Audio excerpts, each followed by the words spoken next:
Hi Capricorn! Welcome po sa ating channel. Ito yung Daily Kabay reading for January 14, 2025. Please be reminded, kung naka-resonate kayo, comment down. Kung hindi kayo naka-resonate, ibigay niyo po sa iba kasi general reading po ito.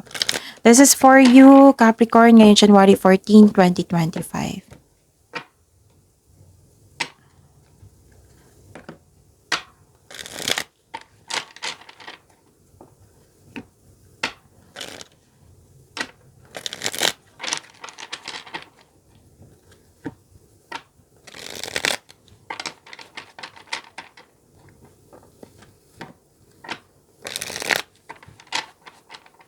Para po ito sa inyo Capricorn ngayong January 14, 2025. Maraming salamat po sa inyong patuloy na suporta at maraming salamat din po sa mga hindi nag-skip ng ads. Gamitin ang reading na ito bilang gabay lamang sa mga hindi po nag-subscribe. Subscribe na po kayo at click bell notification para malaman nyo na may bago tayong video. Para sa mga gusto magpa-reading po, may lumabas dyan sa screen nyo ngayon. Panoorin nyo po at sundin ang instruction. Calling the attention sa mga suki ko dito na Capricorn, open na po yung Monty Kabay Tarot reading for January 2025. May 6 months from now reading tayo at love life reading po. So message me Capricorn for schedule. Maraming salamat po. Spirits guide, mga ganap po para kay Capricorn. Para kay Capricorn to ha. Capricorn. Mga ganap po ngayon January 14, 2025. Another 2 cards po.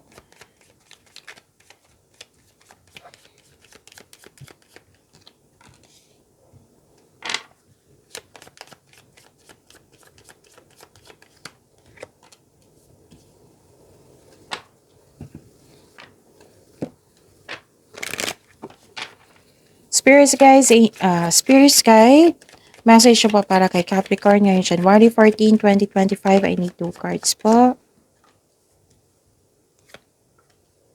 Okay, Capricorn. Ngayon January 14, 2025, stop overthinking and pwedeng may concern kayo sa buhay ng pag-ibig. May nakita ko ditong attraction, romance, affection, and yun.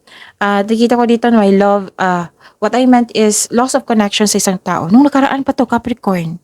May naisip kayong ganyan na loss of connection sa isang tao. Kaya kayo nag-overthink. So, yun, pwedeng harvest time din ito, literal na harvest ha. Pwede may binigay na opportunity sa iyo na or yung bayad na binayaran ka sa binigay mo serbisyo. Oo. Pero mas nangihibabaw talaga na iniisip mo yung yung loss of connection sa isang tao. So take a leap of faith and show your kindness to everyone. Keys to goodness po.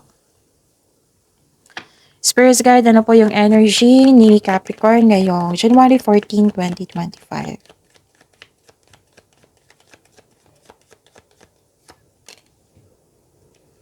And the clarification of this card po.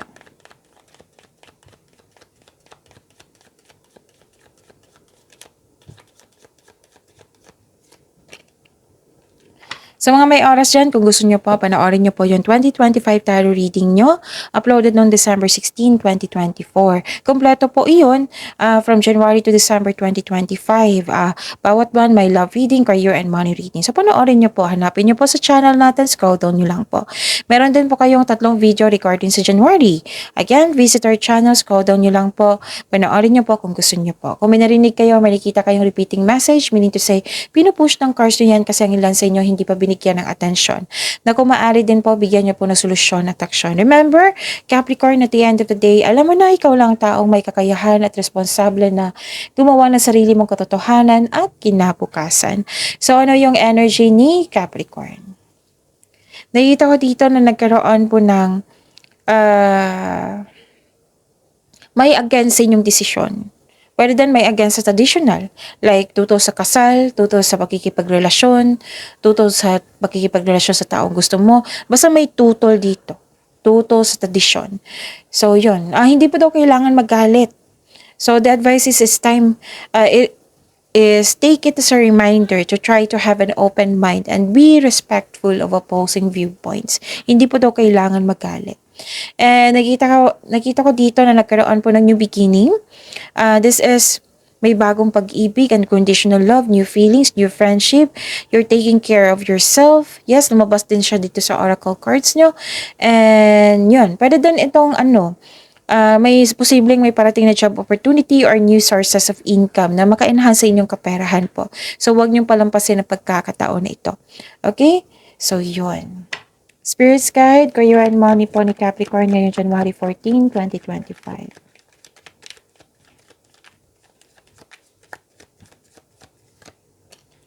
And the clarification of this card po.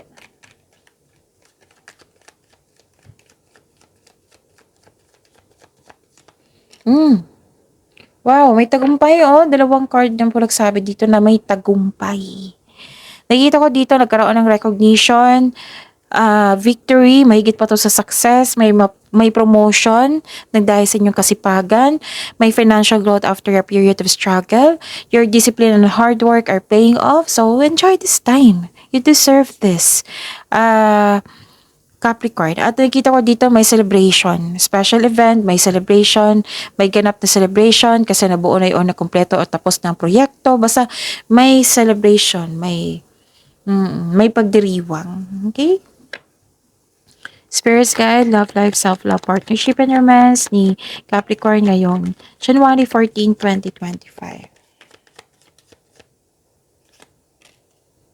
And the clarification of this card po.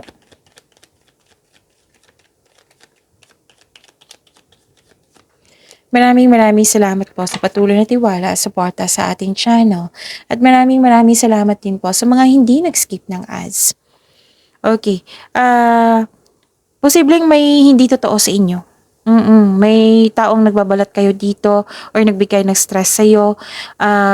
May nag-observe sa iyo, may nag-spy sa iyo, may taong hindi madaling kausap or matigas ang ulo, may sitwasyon na masakit sa ulo, may tao na may dalang chismis or masamang balita. So, sabi ng card dito, fact check nyo muna, huwag maniwala agad sa mensahe. Okay? And, nakikita ko rin dito na nagkaroon po ng, yung nagsisave kayo ng money, para pambayad sa loan, utang, or may concern kayo sa isang tao na may utang sa iyo na hindi nagbayad. Pwede naghigpit sinturon kayo ngayon. Pwede din may concern kayo sa dalawang card na sabi dito eh. May concern kayo sa isang tao na hindi nagbigay ng oras or halaga. Na hindi nagkasundo, yung unfair treatment. Oo. So, yun yung sinabi ng card nyo dito na sunod-sunod na to eh. Halos everyday ko na nakita dito na yung loss of connection sa isang tao or yung tao na hindi nagbigay ng halaga. Yan yung concern mo. Sana ma-overcome mo na yan, Capricorn, okay? So, yun. Pag-imanin niyo po yung blessings sa binigay sa inyo, Capricorn. See you tomorrow. Please like, subscribe, and click the button for notification para updated po kayo sa daily tarot reading natin. Maraming salamat po.